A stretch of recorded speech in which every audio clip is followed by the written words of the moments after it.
In this lesson, we're going to look at what I like to call helper methods. And those are methods that are not part of the interface, but are used inside the class definition to help you get work done with your class. We're going to look at two helper methods in this lesson. One for formatting the time to where the time is in a HH:MM:SS or hours, minutes, seconds format. And another one that validates one part of the time, we'll say the hour for this example, and it would extend very easily to minute and second as well. So let's get started. The reason we need a time formatting method is because when we display the time, which I'm going to do here in just a second. Let me add a console read key here real quick. So when I display this time, it displays it 110 instead of 010100, which is what you expect to see in a standard time display. So what we need is a method that will format the time correctly, but it doesn't need to be part of the interface. So the way we do that is we make the method private. And then by making it private, it's only accessible within the class definition. And from there, it's just a matter of writing the code. So what we're going to do is we're going to create three variables, hours, minutes, and seconds, as strings. And then we're going to build each piece of time based on that. So if the hour is less than 10, then our string hours is going to be equal to a 0 string plus the hour, and we call the toString method on the hour to turn it into a string. Otherwise, we'll get a data type mismatch. Else, if we don't have to do anything, then we will simply set hours equal to the hour plus an empty string. Let me close the method so we'll quit getting these errors. And now we just do the same thing for minute and second.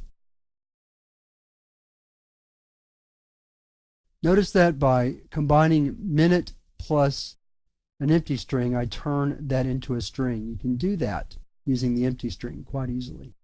And then finally we have seconds. That should be minute, and that should be second. Then we have seconds. And then an else. And then we say seconds is equal to second plus empty string. Then once we've done that, all we have to do is return hours plus a colon plus minutes plus a colon plus seconds. So there's our method. And we'll put it up here in toString. Let me comment out the old version. And here we'll just return the results of the method call. So now let's go back and look at our program again. I have an error someplace. One extra curly brace that we don't need. So there we go. So let's run the program. And there we go. 110 becomes 010100.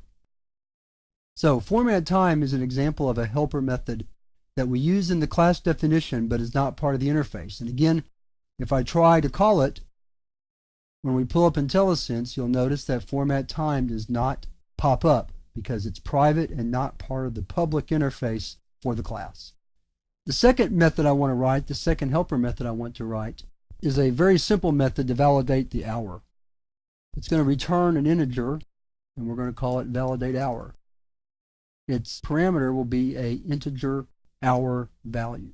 So here we're simply going to say if the hour, or the argument, is less than or equal to 23, return hour. Else, return 0. And that's just an arbitrary decision that I've made, that if the user tries to set an hour that's not valid, like 200 or -5, then just return it as 0. You could flag an error. We're not to the point in the course where we can talk about how to do that. So the easiest way to demonstrate this data validation technique is to just have it return 0. And we can take this method and put it up in our constructor by having it evaluate the parameter passed to it in the constructor method. So now hour is equal to the return value of validate hour with the parameter h being passed to it. Let's go back to our program right here, and let's change the hour to -1. So what we should see when we run this program is 000100. as the resulting hour. And the fact that we didn't tells me that we need to check and see what happened here. Oh, I see. I was thinking in terms of hours going beyond 23, like 25, in a clock running situation. So what we really want to do is we want to say if hour is greater than or equal to 0 and hour is less than or equal to 23. So now let's run the program. This time we see 000100. So the validate hour has to check to make sure that the hour is greater than or equal to 0, since you can't have a negative hour, and that the hour is less than or equal to 23, since there's only 24 hours in a day, and the last hour that you keep track of is the 23rd hour, because once you get to 23:59, when you get to 24, that actually flips back to 0, the first hour. So those are two examples of helper methods, and now I believe we're ready to move to the exercises for this chapter.